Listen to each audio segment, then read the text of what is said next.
tous, on se retrouve encore une fois en cuisine. Aujourd'hui, nous allons faire une terrine choco-banane avec des crêpes. C'est utile s'il vous reste quelques crêpes et que vous ne savez pas quoi en faire. Allez, c'est parti! Pour cette recette, il vous faudra 100 g de sucre, 5 œufs, 100 g de beurre, 200 g de chocolat noir dessert, 4 crêpes. Pour moi, j'ai un peu triché, j'utilise un paquet de 10 crêpes qui sont déjà faites. Mais vous pouvez très bien utiliser vos crêpes. Et 2 bananes. Celles-ci sont un peu petites, mais c'est tout ce que j'avais. Nous allons commencer par mélanger le sucre avec les œufs, avec le beurre fondu et le chocolat noir fondu lui aussi. Il faut ensuite ajouter la farine. On va laisser cet appareil de côté pendant qu'on prépare le reste. On va venir beurrer un plat à terrine avec du beurre ou de l'huile si jamais vous n'avez pas de beurre. Ma mère me dit que ça ne fonctionne pas vraiment l'huile.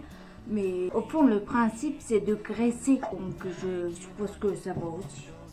Enfin, moins, mais ça va quand même. Enfin, bref. Moi, j'ai pris un moule à cake. Je suppose que c'est pareil qu'un moule à terrine. Une fois que votre plat est beurré, il faut venir le recouvrir avec les crêpes en les laissant dépasser sur les côtés. Je sais pas trop ce que ça va donner parce que je sais pas si vous voyez, mais il y a plein de trous partout dans les crêpes. Bon, ensuite, on vient recouvrir le fond de notre terrine avec la préparation de fondant au chocolat que l'on a fait juste avant. Enfin, pas avec toute la préparation, avec seulement un tiers. On vient disposer dessus une première banane que l'on aura préalablement coupée en morceaux. Ensuite, rebelote, on remet une couche de notre préparation au chocolat. On essaie de bien recouvrir les bananes surtout avec notre reste de préparation. Ensuite, on va rabattre les crêpes au-dessus de la terrine pour la fermer. On va venir l'enfourner dans un four préchauffé à 180 degrés et ce pour 20 minutes. Bon, pendant les 20 minutes de cuisson, nous allons essayer de faire un smoothie aux bananes avec les peaux de banane que nous avons utilisées juste avant. Je ne vous cache pas que c'est une première pour moi. Pour cela, il vous suffit de faire chauffer du lait à la casserole, d'ajouter vos peaux de banane dedans pour que ça infuse, de rajouter également un peu de sucre et on n'a plus qu'à attendre. Une fois que le lait bout, il faut retirer les peaux de banane du lait en essayant de garder le plus de lait possible bien sûr. Et voilà, plus qu'à attendre que le mélange refroidisse.